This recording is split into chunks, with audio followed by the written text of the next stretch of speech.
دویمه سپاره 15 رکوع سوره بقره یو باندې 30 رکوع دویمه سپاره 15 رکوع سوره بقره یو باندې 30 رکوع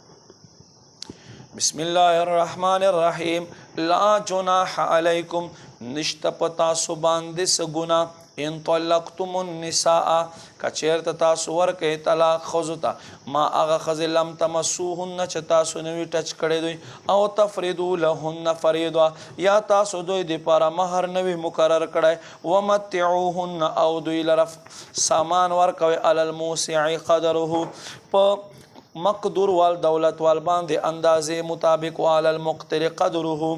او په تنگ دستی باندې هم د لایق متاعن بالمعروف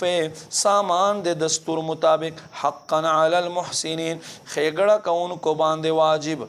وان طلقتموهن او کتا سودی طلاق ورکې من قبل مخکې تر دې ان تمسوهن چې تاسو دوی مسکړي هم نوي وقد فرضت لهن فریضه او تاسو دوی د پاره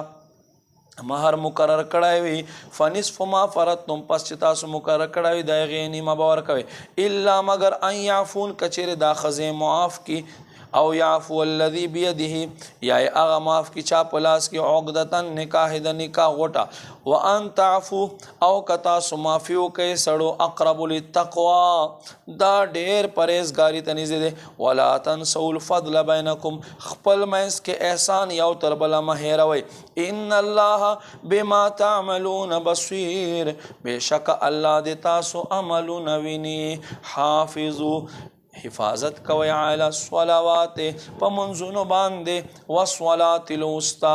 خاص د منځني مونځ باندې وقوموا لله قانتین او الله په حضور ادب سره ودرېږئ فإن خفتم پس کچېرې تاسو ویریږئ فرجال بیا پیدا او رکبانن یا په سورلو فاذا امنتم پس هر کله چې تاسو په امن کې شئ فاذکروا الله الله یادوي کما علمکم څنګه چې د تاسو ته خیل کړی دي ما د هغه څه لم تکونو تعلمون چې تاسو نه پې پوهې دی والذین هغه خلک یتوفون منکم چې مړه شي پس تاسو کې ویذرون ازواجا او پرېږدي بیبیانې وصیتا لازواجهم دوی د وصیت کوي خپلو بیبیانو لره متاعا د یو سامان الی الحول تر کاله پورې غیر اخراج بغیر د دوی بار کولو فإن خرجنا پس هر کله چې دوی ودي فلا جناح علیکم پس نشته په تاسو باندې ګناه فی په هغه څه کې ما فعلنا چې دوی ځان سره کوي فی انفسهن د دوی ذات متعلق من معروف مناسب طور باندې والله عزیز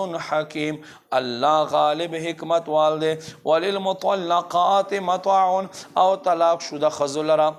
سامان دی بالمعروف نان نفقه په ښېګړې سره حقا علی المتقین دا لازم دی پرهیزګارانو باندې کذالک دقسې رنګه یبین الله الله بیانوي لکم ستاسو ته آیاتې خپل آیتونه لعلکم تعقلون لپاره د دې چې تاسو پوهه وال شئ